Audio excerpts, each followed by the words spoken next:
Echo isn't just a cool name for a superhero. It also reflects how the character and the series embrace the past to forge a new future. Here's how the ending of Echo brings it all together.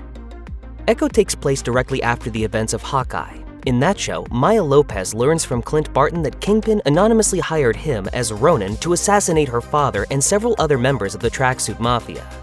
Maya then leaves Kingpin's organization and confronts her former friend Kazi Kazimirchek, killing him during the Tracksuit Mafia's battle against Clint and Kate Bishop.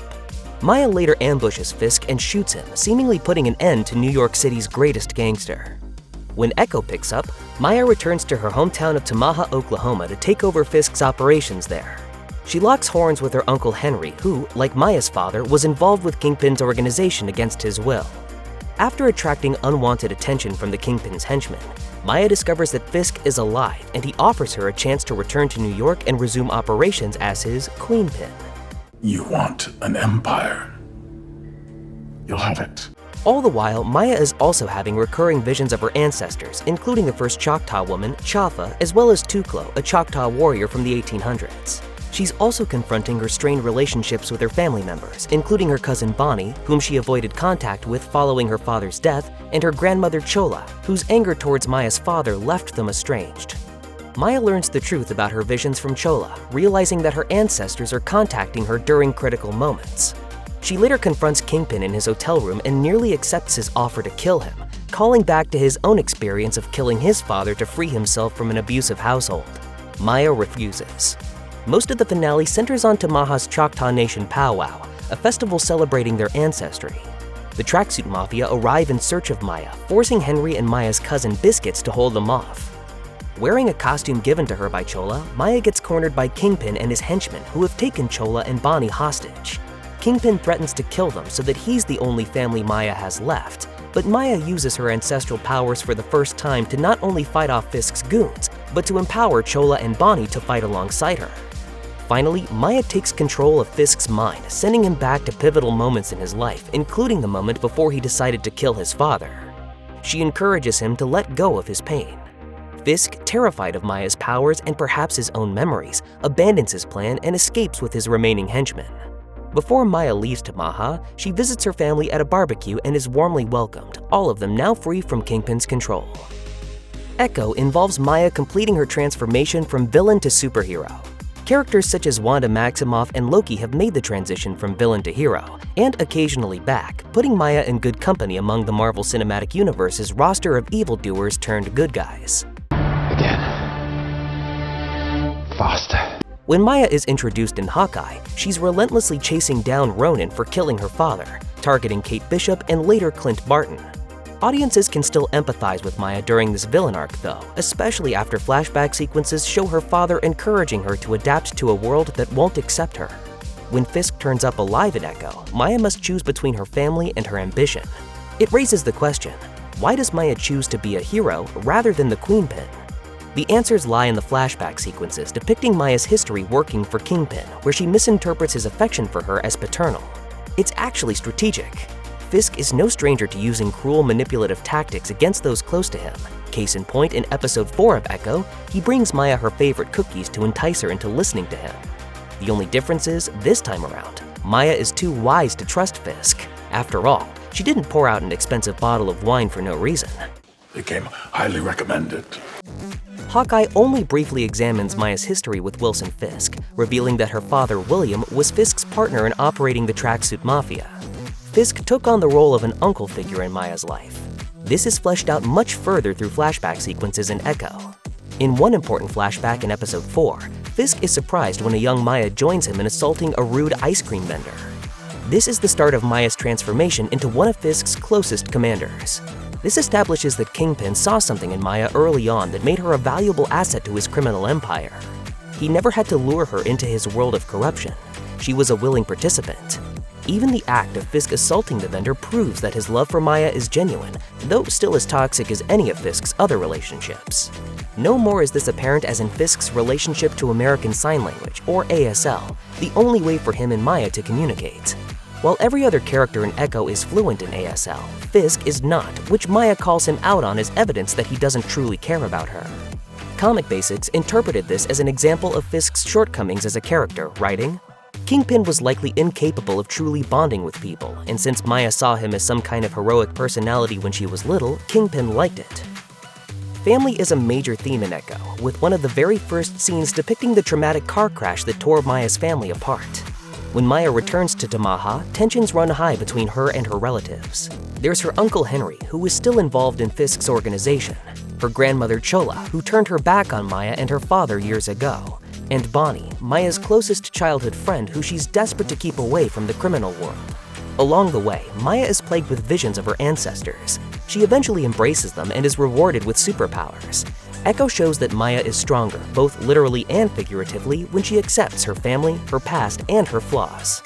She tries to pass this on to Kingpin during their final fight, forcing him to relive his most painful memories.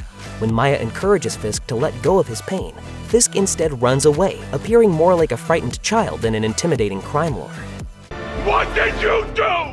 The strength of families has been a part of the Marvel Cinematic Universe throughout its many phases, from the very first Thor movie to 2021's Eternals. While tragedy and trauma might make many people run away from the ones they love the most, Echo shows that Maya is her best self when she's fighting to protect them.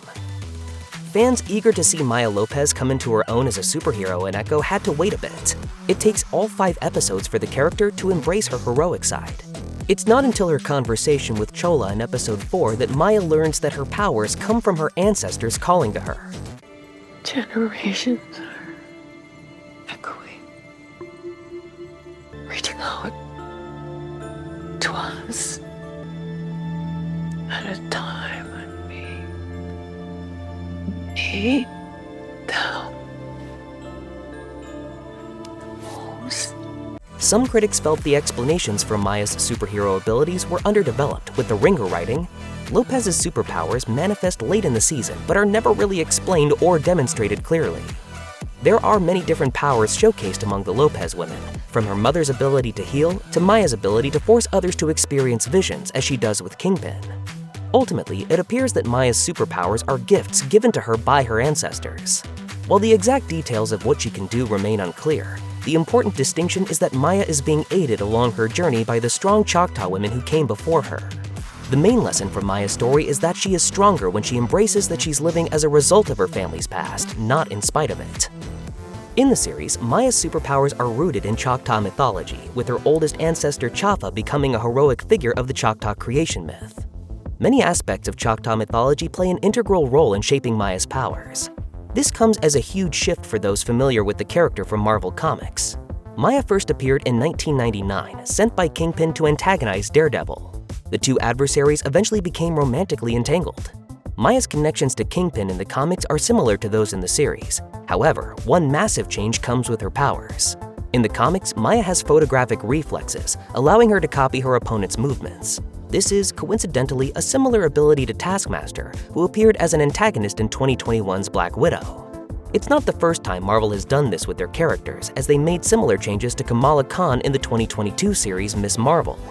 Her abilities were also reinterpreted to fit her cultural background and ancestral history. Echo director and executive producer Sidney Freeland explained the change as an attempt to be more representative of Choctaw history. Freeland told Variety in 2023, "Her power in the comic books is kind of lame. Representation was extremely important to myself and to everyone on the crew." Echo is one of Marvel's more ambitious projects, despite also being its shortest at only 5 episodes. As the show's star Alakwa Cox told Collider, the emotional scenes with Vincent D'Onofrio towards the end were challenging. As she put it, "I remember looking on the call sheet for the next day and seeing how it was such an intense emotional scene, and I said, oh crap." Naturally though, she also hoped the show left fans wanting more, stating, "We never know where Maya is gonna go next, so I think that they'll all be curious about that." The supporting actors in Echo also felt somewhat intimidated by the project. Also speaking to Collider, Devry Jacobs, who plays Bonnie, singled out the finale's powwow as a daunting set piece, saying, "It was done so beautifully by our director Sidney Freeland, who was just like a rock star in all of it, and I don't think that we could have brought it home with anyone else." Vincent D'Onofrio also described to Entertainment Weekly how the final scene of Kingpin sets up a promising future for his character when he said, "There are so many places to go with this character, it's crazy." D'Onofrio also feels optimistic about his return in Daredevil Born Again. He continued, "The reception of Echo so far is helping everybody understand that this is a really good tone for Daredevil 2. I think Born Again is heading in that direction in a major way now." There are plenty of other firsts with Echo, and one of them has to do with branding. The show is designated as a Marvel Spotlight, which is meant to signify that a certain show or movie can be watched as a standalone project, even if you're not familiar with the rest of the MCU. Because Echo is the first to be labeled as such, its success will likely determine Marvel's ambition in moving forward with future Marvel Spotlight projects. The show's success, unfortunately, may also determine Maya Lopez's future in the Marvel Cinematic Universe at large. Unlike other Marvel series, Echo does not end with confirmation that Maya Lopez will return, and considering the character's current irrelevance to the larger multiverse saga of phases 4 through 6, she might just remain a supporting cast member in future projects. One of those may be Daredevil Born Again, in which Charlie Cox and Vincent D'Onofrio will both be appearing. There's certainly a lot of stories to be told involving Maya Lopez if her comic book history is any indication. At one point, the character dons the mantle of Ronin, and at another time, she becomes a host for the Phoenix Force. Maya was also nearly included in the Moon Knight series as a potential love interest for Oscar Isaac's Mark Spector, so it's possible that those two characters could cross paths at some point. Of course, it wouldn't be a Marvel Cinematic Universe installment without a hint as to what's coming up. In a mid-credits scene for the final episode of Echo, Vincent D'Onofrio's Kingpin sits on his private jet waiting to take off and return to New York. His attention is caught by a news program on the plain TV in which New York City's mayoral election is being discussed. A bare-knuckled brawler would do well in this race, an outsider, somebody who is not afraid to take on the establishment. The look on Fisk's face seems to indicate that he intends to join the campaign, and knowing how powerful he is in New York City, he'll likely win. This could set the stage for Fisk's role in Daredevil Born Again.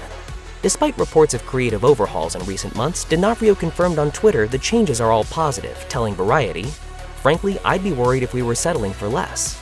This would make Daredevil Born Again an adaptation of an integral Kingpin storyline from Marvel Comics, in which Wilson Fisk becomes the mayor of New York City and furthers his plans to resurrect his dead wife, Vanessa. Fisk's new position could also find him at odds with other NYC-based superheroes, such as Spider-Man, Doctor Strange, and Kate Bishop yet again. Echo is certainly one of the more exciting projects in the Marvel Cinematic Universe's recent output. Whether it's because of the focus on a deaf, disabled, indigenous character, or its depiction of violence more akin to the beloved Netflix shows, it certainly feels like a step forward. The biggest step, though, is the involvement of the Choctaw Nation during the show's development. As director Sidney Freeland described to Deadline, the Choctaws were so crucial because they had their own written histories or oral histories and cultures and traditions that were drawn from, and it really was a collaboration between myself, our production, and the Choctaws. That didn't go unappreciated by Marvel. Right before the credits roll on Echo, a title card specifically thanks the Choctaw Nation of Oklahoma for their consultations on the project. The collaboration didn't stop at the development stage either. Marvel has included a Choctaw language dub of Echo on streaming services, and members of the Choctaw Nation went into detail regarding their work with Marvel on the nation's official website. It's quite possible that we could see more Native American Marvel characters appear on screen soon, like Wyatt Wingfoot or Warpath.